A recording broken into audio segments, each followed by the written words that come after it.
Recording in progress.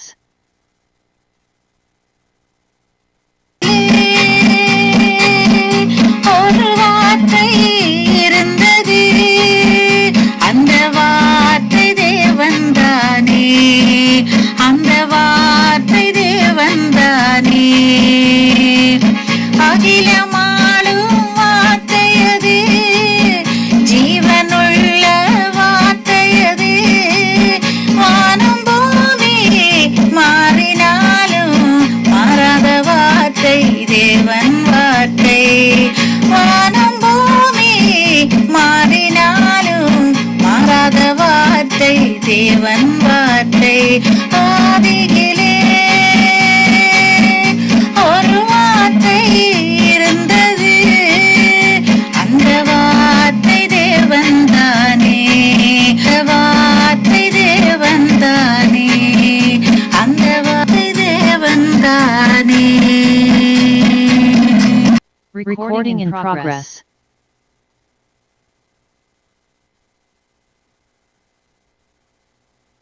ரெண்டு Samuel 14ஆம் அதிகாரம்.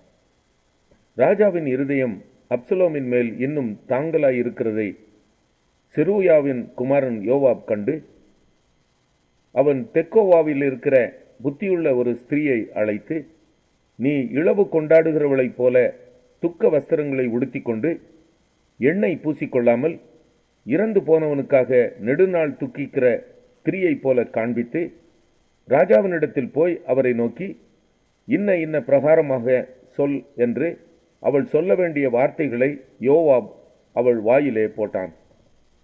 அப்படியே தெக்கோவா ஊராளான அந்த ஸ்திரீ ராஜாவோடே பேச போய் தரையிலே முகங்குப்புற விழுந்து வணங்கி, ராஜாவே ரட்சியும் என்றாள். ராஜா அவளை பார்த்து, உனக்கு என்ன வேண்டும் என்றதற்கு அவள், நான் விதவையானவள், என் புருஷன் சென்று போனான். உமது அடியாளுக்கு 2 குமாரர் இருந்தார்கள். அவர்கள் இருவரும் வெளியிலே சண்டை பண்ணி அவர்களை விலக்க ஒருவரும் இல்லாதபடியினால் ஒருவன் மற்றவனை அடித்து கொன்று போட்டான். வம்சத்தார் எல்லாரும் உம்முடைய அடியாளுக்கு விரோதமாய் எழும்பி தன் சகோதரனை கொன்று போட்டவனை ஒப்பி, அவன் கொன்ற அவன் சகோதரனுடைய பிராணனுக்காக நாங்கள் அவனை கொன்று போடுவோம், சுதந்திரவாளனாயினும் அவனையும் அழித்து போடுவோம் என்கிறார்கள். இப்படி என் புருஷனுக்கு பேரும் நீதியும் பூமியின் மேல் வைக்கப்படாதபடிக்கு எனக்கு இன்னும் மீதியாயிருக்கிற பொரியையும் அவித்து போட மனதாயிருக்கிறார்கள் என்றாள். ராஜா அந்த ஸ்திரீயை பார்த்து, நீ உன் வீட்டுக்கு போ, உன் காரியத்தை குறித்து உத்தரவு கொடுப்பேன் என்றான். பின்னும் அந்த தெக்கோவாவூர் ஸ்திரீ ராஜாவை பார்த்து, ராஜாவாகிய என் ஆண்டவனே, ராஜாவின் மேலும் அவர் சிங்காசனத்தின் மேலும் குற்றமில்லாதபடிக்கு அந்த பழி என் மேலும் என் தகப்பன் வீட்டின் மேலும் சுமரக்கடவது என்றாள். அதற்கு ராஜா, உனக்கு விரோதமாக பேசுகிறவனை என்னிடத்தில் கொண்டு வா, அப்பொழுது அவன் இனி உன்னை தொடாதிருப்பான் என்றான். பின்னும் அவள் இரத்தப்பழி வாங்குகிறவர்கள் அழும்பு செய்து என் குமாரனை அதம் பண்ண பெருகி போகாதபடிக்கு ராஜாவானவர் தம்முடைய தேவனாகிய கர்த்தரை நினைப்பாராக என்றாள். அதற்கு ராஜா, உன் குமாரனுடைய மயிரில் 1வது தரையில் விழுவதில்லை என்று கர்த்தரின் ஜீவனை கொண்டு சொல்லுகிறேன் என்றான். அப்பொழுது அந்த ஸ்திரீ, ராஜாவாகிய என் ஆண்டவனோடே உமது அடியாள் ஒரு வார்த்தை சொல்ல உத்தரவாக வேண்டும் என்றாள். அவன் சொல்லு என்றான். அப்பொழுது அந்த ஸ்திரீ, பின்ன ஏன் தேவனுடைய ஜனத்திற்கு விரோதமாய் இப்படிப்பட்ட நினைவை நீர் கொண்டிருக்கிறீர்? துரத்துண்ட தம்முடையவனை ராஜா திரும்ப அழைக்காததினாலே ராஜா இப்பொழுது சொன்ன வார்த்தையினால் குற்றமுள்ளவரைப் போல் இருக்கிறார். நாம் மரிப்பது நிச்சயம், திரும்ப சேர்க்கக்கூடாதபடிக்கு தரையிலே சுவருகிற தண்ணீரை போல் இருக்கிறோம். தேவன் ஜீவனை எடுத்துக்கொள்ளாமல் துரத்துண்டவன் முற்றிலும் தம்மை விட்டு விலக்கப்படாதிருக்கும் நினைவுகளை நினைக்கிறார். இப்போதும் நான் என் ஆண்டவனாகிய ராஜாவோடே இந்த வார்த்தையை பேச வந்த முகாந்திரம் என்னவென்றால், ஜனங்கள் எனக்கு பயமுண்டாக்கினதினால் நான் ராஜாவோடே பேச வந்தேன். ஒருவேளை ராஜா தமது அடியாளுடைய வார்த்தையின்படி செய்வார் என்று உமது அடியாளாகிய நான் நினைத்ததினாலும் வந்தேனே ஒழிய வேறில்லை. என்னையும் என் குமாரனையும் ஏகமாய் தேவனுடைய சுதந்திரத்திற்கு புறம்பாக்கி அழிக்க நினைக்கிற மனுஷனுடைய கைக்கு தமது அடியாளை நீங்களாக்கி விடும்படிக்கு ராஜா கேட்பார். ராஜாவாகிய என் ஆண்டவனுடைய வார்த்தை எனக்கு ஆறுதலாயிருக்கும் என்று உமது அடியாளாகிய நான் எண்ணினேன். நன்மையையும் தீமையையும் கேட்கும்படி ராஜாவாகிய என் ஆண்டவன் தேவனுடைய தூதனைப் போல இருக்கிறார். இதற்காக உம்முடைய தேவனாகிய கர்த்தர் உம்மோடே கூட இருக்கிறார் என்றாள். அப்பொழுது ராஜா அந்த ஸ்திரீக்கு பிரதியுத்தரமாக, நான் உன்னிடத்தில் கேட்கும் காரியத்தை நீ எனக்கு மறைக்க வேண்டாம் என்றான். அதற்கு அந்த ஸ்திரீ, ராஜாவாகிய என் ஆண்டவர் சொல்வாராக என்றாள். அப்பொழுது ராஜா, இதில் எல்லாம் யோவாப் உனக்கு உட்கையாய் இருக்கவில்லையா என்று கேட்டான். அதற்கு ஸ்திரீ பிரதியுத்தரமாக, ராஜாவாகிய என் ஆண்டவன் சொன்னதற்கெல்லாம் வலது பக்கத்திலாவது இடது பக்கத்திலாவது விலகுவதற்கு ஒருவராலும் கூடாது என்று ராஜாவாகிய என் ஆண்டவனுடைய ஜீவனை கொண்டு சொல்லுகிறேன். உமது அடியானாகிய யோவாப் தான் இதை எனக்கு கற்பித்து அவனே இந்த எல்லா வார்த்தைகளையும் உமது அடியாளின் வாயிலே போட்டான். நான் இந்த காரியத்தை உபமானமாய் பேசுகிறதற்கு உமது அடியானாகிய யோவாப் அதற்கு காரணமாயிருந்தான். ஆனாலும் தேசத்தில் நடக்கிறதையெல்லாம் அறிய என் ஆண்டவனுடைய ஞானம் தேவதூதனுடைய ஞானத்தைப் போல் இருக்கிறது என்றாள். அப்பொழுது ராஜா யோவாபை பார்த்து, இதோ இந்த காரியத்தை செய்கிறேன், நீ போய் அப்சலோம் என்னும் பிள்ளையாண்டானை திரும்ப அழைத்து கொண்டு வா என்றான். அப்பொழுது யோவாப் தரையிலே முகங்குப்புற விழுந்து வணங்கி ராஜாவை வாழ்த்தி, ராஜா தமது அடியானுடைய வார்த்தையின்படி செய்ததினால் என் ஆண்டவனாகிய ராஜாவின் கண்களில் எனக்கு தயை கிடைத்தது என்று இன்று உமது அடியானுக்கு தெரிய வந்தது என்றான். பின்பு யோவாப் எழுந்து கேசூருக்கு போய் அப்சலோமை எருசலேமுக்கு அழைத்து கொண்டு வந்தான்.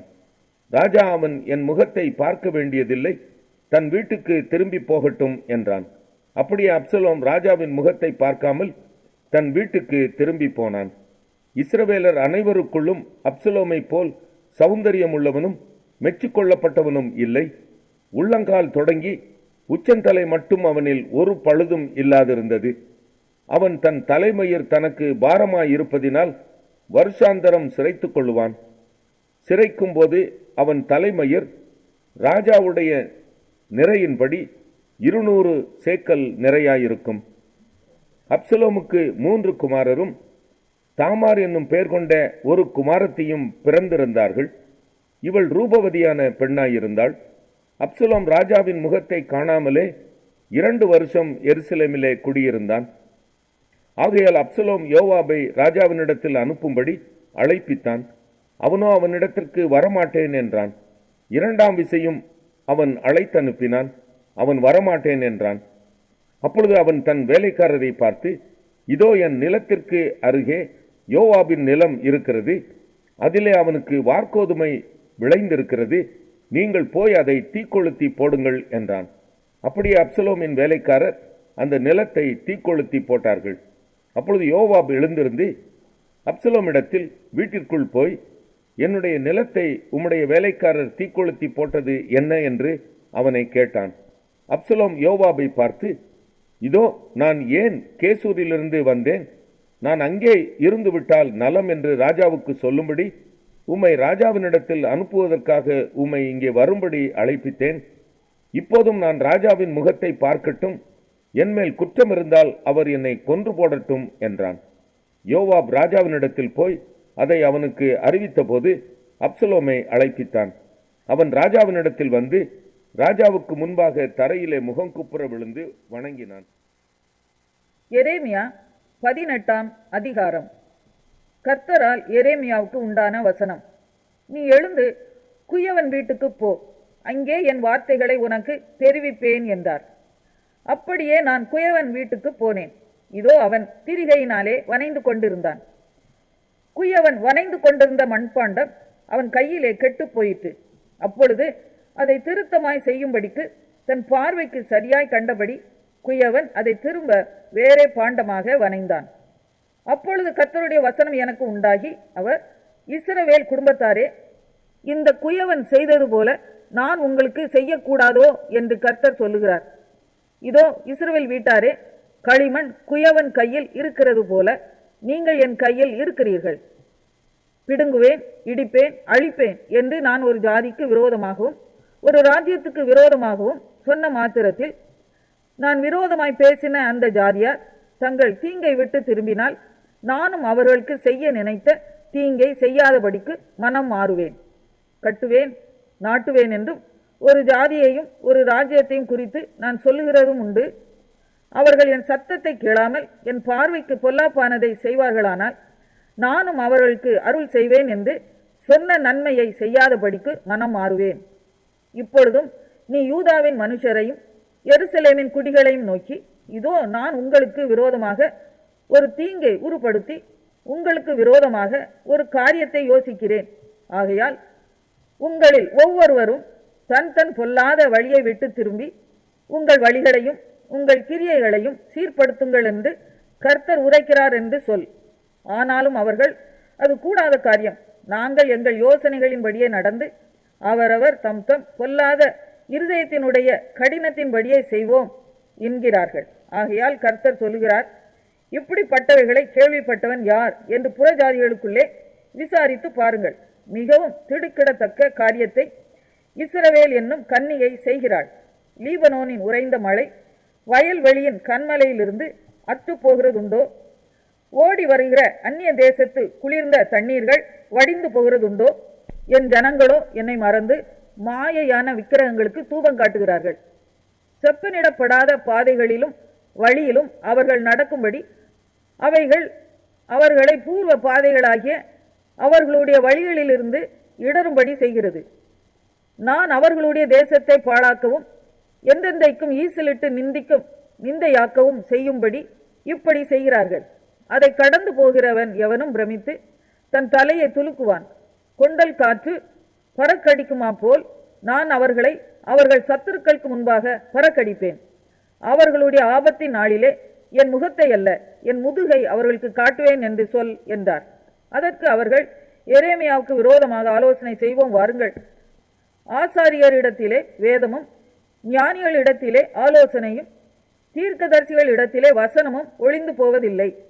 இவன் வார்த்தைகளை நாம் கவனியாமல் இவனை நாவினாலே வெட்டி போடுவோம் வாருங்கள் என்றார்கள்.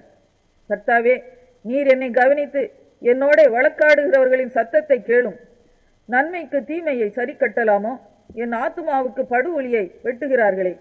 உம்முடைய உக்கிரத்தை அவர்களை விட்டு திருப்பும்படிக்கு நான் அவர்களுக்காக நன்மையை பேச உமக்கு முன்பாக நின்றதை நினைத்தருளும். ஆகையால் அவர்களுடைய பிள்ளைகளை பஞ்சத்துக்கு ஒப்பு கொடுத்து அவர்களை பட்டயத்துக்கு இரையாக்கி விடும். அவர்கள் மனைவிகள் பிள்ளைகளற்றவர்களும் விதவைகளுமாகி அவர்கள் புருஷர்கள் கொலை செய்யப்பட்டு அவர்கள் வாலிபர்கள் யுத்தத்திலே பட்டய வெட்டால் மடிய கடவர்கள். நீர் சடுதியில் அவர்கள் மேல் இராணுவத்தை வரப்பண்ணுகையால் கூக்குரல் அவர்கள் வீடுகளிலிருந்து கேட்கப்பட கடவுது. என்னை பிடிக்க படுகுழியை வெட்டி என் கால்களுக்கு கண்ணிகளை வைத்தார்களே. ஆனாலும் கர்த்தாவே, அவர்கள் எனக்கு விரோதமாய் செய்யும் கொலை பாதக யோசனையை எல்லாம் நீர் அறிவீர். அவர்களுடைய அக்கிரமத்தை உமது கண்ணுக்கு மறைவாக மூடாமலும் அவர்கள் பாவத்தை குலைக்காமலும் இருப்பீராக. அவர்கள் உமக்கு முன்பாக கவிழ்க்கப்பட கடவர்கள். உமது கோபத்தை. அப்போஸ்தலனாகிய பவுல் ரோமாபுரியாருக்கு எழுதின நிருபம் 1 அதிகாரம். இயேசு கிறிஸ்துவின் ஊழியக்காரனும் அப்போஸ்தலனாகும்படி அழைக்கப்பட்டவனும் தேவனுடைய சுவிசேஷத்திற்காக பிரித்து எடுக்கப்பட்டவனுமாகிய பவுல், ரோமாபுரியில் உள்ள தேவ பிரியரும் பரிசுத்தவான்களாகும்படி அழைக்கப்பட்டவர்களுமாகிய அனைவருக்கும் எழுதுகிறதாவது, நம்முடைய பிதாவாகிய தேவனாலும் கர்த்தராகிய இயேசு கிறிஸ்துவினாலும் உங்களுக்கு கிருபையும் சமாதானமும் உண்டாவதாக. இயேசு கிறிஸ்துவை குறித்து தேவன் தம்முடைய தீர்க்கதரிசிகள் மூலமாய் பரிசுத்த வேதாகமங்களில் முன்னே தம்முடைய சுவிசேஷத்தை பற்றி வாக்குத்தத்தம் பண்ணினபடி கர்த்தராகிய இயேசு கிறிஸ்துவானவர் மாம்சத்தின்படி தாவீதின் சந்ததியில் பிறந்தவரும் பரிசுத்தமுள்ள ஆவியின்படி தேவனுடைய சுதன் என்று மரித்தோரிலிருந்து உயிர்த்தெழுந்ததினாலே பலமாய் ரூபிக்கப்பட்ட தேவகுமாரனுமாயிருக்கிறார். அவர் சகல ஜாதிகளையும் அவர்களுக்குள் இயேசு கிறிஸ்துவினால் அழைக்கப்பட்டவர்களாகிய உங்களையும் தமது நாமத்தின் நிமித்தம் விசுவாசத்துக்கு கீழ்ப்படிய பண்ணும் பொருட்டு எங்களுக்கு கிருபையையும் அப்போஸ்தல ஊழியத்தையும் அருளி செய்திருக்கிறார். உங்கள் விசுவாசம் உலகமெங்கும் பிரசித்தமாகிறபடியினாலே முதலாவது நான் உங்கள் எல்லாருக்காகவும் இயேசு கிறிஸ்து மூலமாய் என் தேவனை ஸ்தோத்திரிக்கிறேன். நான் ஜெபம் பண்ணும் போதெல்லாம் இடைவிடாமல் உங்களை நினைத்து கொண்டிருக்கிறதை குறித்து தமது குமாரனுடைய சுவிசேஷத்தினாலே என் ஆவியோடு நான் சேவிக்கிற தேவன் எனக்கு சாட்சியாயிருக்கிறார். நீங்கள் ஸ்திரப்படுவதற்காக ஆவிக்குரிய சில வரங்களை உங்களுக்கு கொடுக்கும்படிக்கும் உங்களிலும் என்னிலும் உள்ள விசுவாசத்தினால் உங்களோட கூட நானும் ஆறுதல் அடையும்படிக்கும் உங்களை காண வாஞ்சியாய் இருக்கிறபடியினாலே எவ்விதத்திலாவது நான் உங்களிடத்தில் வருகிறதற்கு தேவனுடைய சித்தத்தினாலே எனக்கு நல்ல பிரயாணம் சீக்கிரத்தில் கிடைக்க வேண்டும் என்று வேண்டிக் கொள்ளுகிறேன். சகோதரரே, புறஜாதிகளான மற்றவர்களுக்குள்ளே நான் பலனை அடைந்தது போல உங்களுக்குள்ளும் சில பலனை அடையும்படிக்கு உங்களிடத்தில் வர பலமுறை யோசனையாயிருந்தேன். ஆயினும் இதுவரைக்கும் எனக்கு தடையுண்டாயிற்று என்று நீங்கள் அறியாதிருக்க எனக்கு மனதில்லை. கிரேக்கருக்கும் மற்ற அந்நியர்களுக்கும் ஞானிகளுக்கும் மூடருக்கும் நான் கடனாளியாயிருக்கிறேன். ஆகையால் ரோமாபுரியில் இருக்கிற உங்களுக்கும் என்னால் இயன்ற மட்டும் சுவிசேஷத்தை பிரசங்கிக்க விரும்புகிறேன். கிறிஸ்துவின் சுவிசேஷத்தை குறித்து நான் வெட்கப்படேன். முன்பு யூதரிலும் பின்பு கிரேக்கரிலும் விசுவாசிக்கிறவன் எவனோ அவனுக்கு ரட்சிப்பு உண்டாவதற்கு அது தேவ பலனாயிருக்கிறது. விசுவாசத்தினாலே நீதிமான் பிழைப்பான் என்று எழுதியிருக்கிறபடி விசுவாசத்தினால் உண்டாகும் தேவ நீதி விசுவாசத்திற்கென்று அந்த சுவிசேஷத்தினால் வெளிப்படுத்தப்படுகிறது. சத்தியத்தை அநியாயத்தினாலே அடக்கி வைக்கிற மனுஷருடைய எல்லாவித அவபக்திக்கும் அநியாயத்துக்கும் விரோதமாய் தேவ கோபம் வானத்திலிருந்து வெளிப்படுத்தப்பட்டிருக்கிறது. தேவனை குறித்து அறியப்படுவது அவர்களுக்குள்ளே வெளிப்பட்டிருக்கிறது. தேவனே அதை அவர்களுக்கு வெளிப்படுத்தி இருக்கிறார். எப்படியென்றால் காணப்படாதவைகளாகிய அவருடைய நித்திய வல்லமை தேவத்துவம் என்பவைகள் உண்டாக்கப்பட்டிருக்கிறவைகளினாலே உலகம் உண்டானது முதற்கொண்டு தெளிவாய் காணப்படும். ஆதலால் அவர்கள் போக்கு சொல்ல இடமில்லை. அவர்கள் தேவனை அறிந்தும் அவரை தேவனென்று மகிமைப்படுத்தாமலும் ஸ்தோத்திரியாமலும் இருந்து தங்கள் சிந்தனைகளினாலே வீணரானார்கள். உணர்வில்லாத அவர்களுடைய இருதயம் இருளடைந்தது. அவர்கள் தங்களை ஞானிகள் என்று சொல்லியும் பைத்தியக்காரராகி அழிவில்லாத தேவனுடைய மகிமையை அழிவுள்ள மனுஷர்கள், பறவைகள், மிருகங்கள், ஊரும் பிராணிகள் ஆகிய இவைகளுடைய ரூபங்களுக்கு ஒப்பாக மாற்றினார்கள்.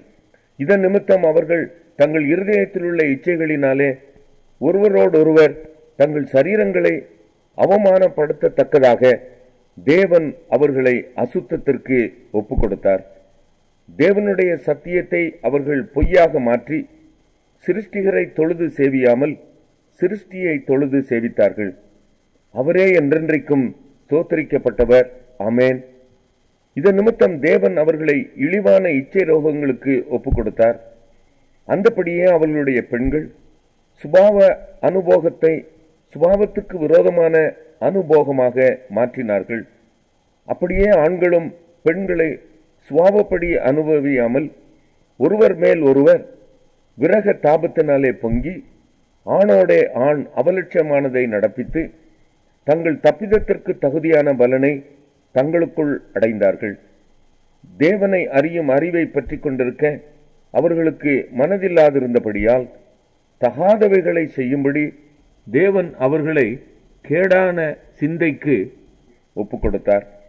அவர்கள் சகலவித அநியாயத்தினாலும் வேசித்தனத்தினாலும் துரோகத்தினாலும் பொருளாசையினாலும் குரோதத்தினாலும் நிறையப்பட்டு பொறாமையினாலும் கொலையினாலும் வாக்குவாதத்தினாலும் வஞ்சகத்தினாலும் வன்மத்தினாலும் நிறைந்தவர்களுமாய் புறங்கூறுகிறவர்களுமாய் அவதூறு பண்ணுகிறவர்களுமாய் தேவ பகைஞருமாய் துராகிருதம் பண்ணுகிறவர்களுமாய் அகந்தை உள்ளவர்களுமாய் வீம்புக்காரருமாய் பொல்லாதவைகளை யோசித்து பிணைக்கிறவர்களுமாய் பெற்றாருக்கு கீழ்ப்படியாதவர்களுமாய் உணர்வில்லாதவர்களுமாய் உடன்படிக்கைகளை மீறுகிறவர்களுமாய் சுவாப அன்பில்லாதவர்களுமாய் இணங்காதவர்களுமாய் இரக்கமில்லாதவர்களுமாய் இருக்கிறார்கள்.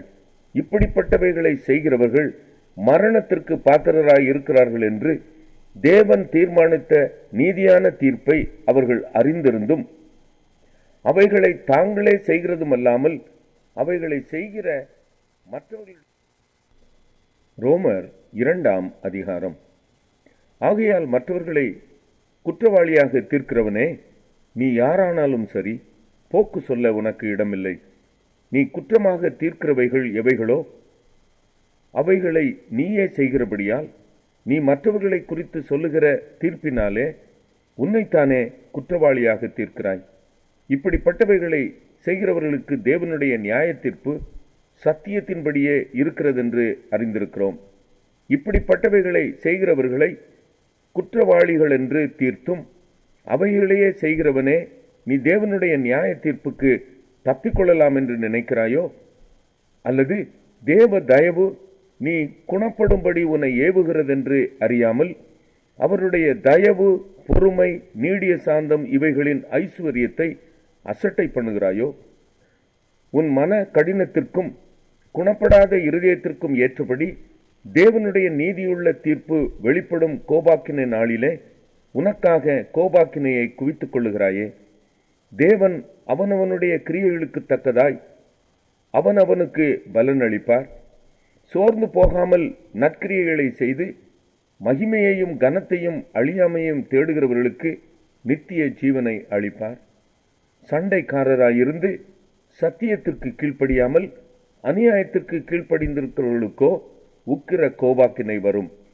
முன்பு யூதரிலும் பின்பு கிரேக்கரிலும் பொல்லாங்கு செய்கிற எந்த மனுஷ ஆத்துமாவுக்கும் உபத்திரவமும் வியாகுலமும் உண்டாகும். முன்பு யூதரிலும் பின்பு கிரேக்கரிலும் எவன் நன்மை செய்கிறானோ அவனுக்கு மகிமையும் கனமும் சமாதானமும் உண்டாகும். தேவனிடத்தில் பட்சபாதம் இல்லை. எவர்கள் நியாயப்பிரமாணம் இல்லாமல் பாவம் செய்கிறார்களோ அவர்கள் நியாயப்பிரமாணம் இல்லாமல் கெட்டுப்போவார்கள். எவர்கள் நியாயப்பிரமாணத்திற்குட்பட்டவர்களாய் பாவம் செய்கிறார்களோ அவர்கள் நியாயப்பிரமாணத்தினாலே ஆக்கினை தீர்ப்படைவார்கள். நியாயப்பிரமாணத்தை கேட்கிறவர்கள் தேவனுக்கு முன்பாக நீதிமான்கள் அல்ல, நியாயப்பிரமாணத்தின்படி செய்கிறவர்களே நீதிமான்களாக்கப்படுவார்கள். அன்றியும் நியாயப்பிரமாணம் இல்லாத புறஜாதிகள் சுவாபமாய் நியாயப்பிரமாணத்தின்படி செய்கிற போது நியாயப்பிரமாணம் இல்லாத அவர்கள் தங்களுக்கு தாங்களே நியாயப்பிரமாணமாய் இருக்கிறார்கள். அவர்களுடைய மனசாட்சியும் கூட சாட்சியிடுகிறதினாலும் குற்றமுண்டு குற்றமில்லை என்று அவர்களுடைய சிந்தனைகள் ஒன்றையொன்று தீர்க்கிறதினாலும் நியாயப்பிரமாணத்திற்கேற்ற கிரியை தங்கள் இருதயங்களில் எழுதியிருக்கிறதென்று காண்பிக்கிறார்கள். என் சுவிசேஷத்தின்படியே தேவன் இயேசு கிறிஸ்துவை கொண்டு மனுஷருடைய அந்தரங்களை குறித்து நியாய தீர்ப்பு கொடுக்கும் நாளிலே இது விளங்கும். நீ யூதன் என்று பெயர் பெற்று நியாயப்பிரமாணத்தின் மேல் பற்றுதலாயிருந்து தேவனை குறித்து மேன்மை பாராட்டி நியாயப்பிரமாணத்தினால் உபதேசிக்கப்பட்டவனாய் அவருடைய சித்தத்தை அறிந்து நன்மை தீமை இன்னதென்று வகையறுக்கிறாயே.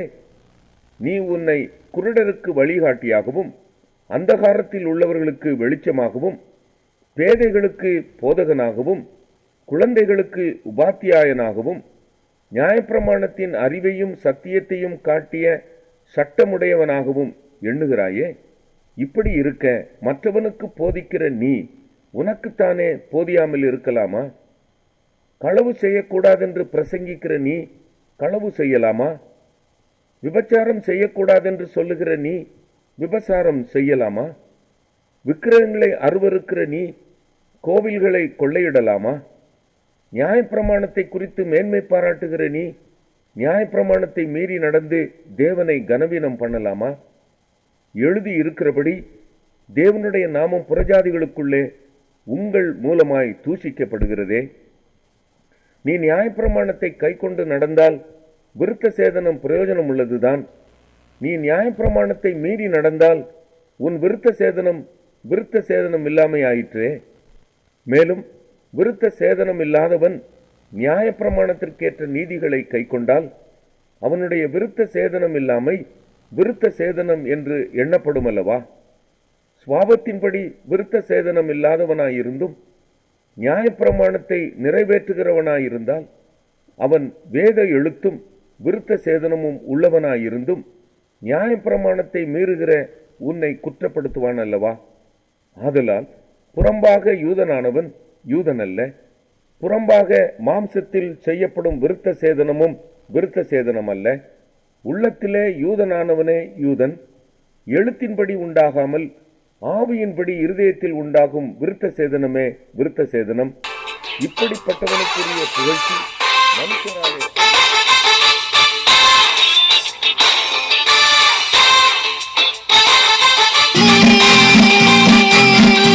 ஒரு வார்த்தை இருந்தது, அந்த வார்த்தை தேவன்தானே, அந்த வார்த்தை தேவன்தானே.